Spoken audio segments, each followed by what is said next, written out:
In a small, bustling village in ancient India, surrounded by golden wheat fields and graced by the presence of a humble temple, there lived a weaver named Arya. His hands, skilled and tireless, wove cloths so intricate that they seemed to hold the very essence of life within their threads. Yet, despite his craft, Arya was burdened. His loom, once a source of joy, had become a chain binding him to endless toil. Each day, he worked not with love, but with exhaustion, just to survive. One evening, as the sun dipped below the horizon, Arya's young daughter, Maya, entered his workshop.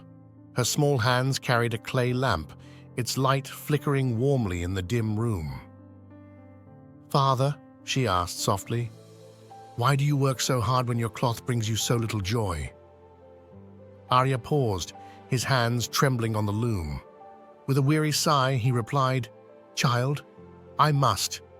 Without this loom, how would we eat? How would we live?" The days blurred into nights, until one fateful evening, Arya found himself kneeling in the village temple.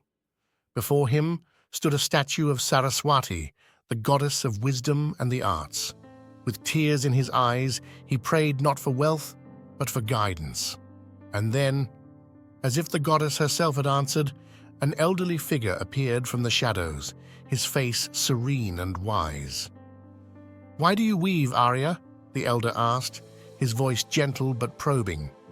Arya bowed his head. "To survive," he admitted. "My craft once brought me joy, but now it feels like a burden." The elder smiled knowingly. "A thread, like life, has a purpose. Weave not to sell, but to tell. Let your patterns speak of who you are, of what you cherish." Those words lingered in Arya's heart as he returned to his workshop. The next morning, as sunlight spilled into the room, his hands moved differently on the loom. The threads seemed alive, vibrant with meaning.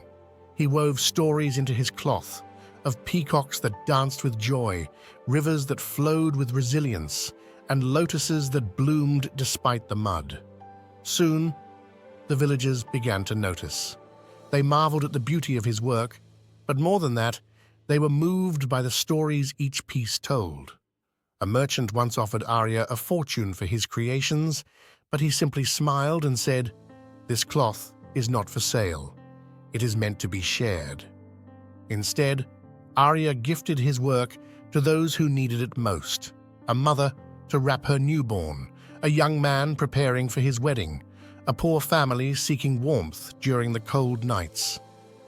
Years passed, and Arya's loom no longer echoed with exhaustion, but with purpose.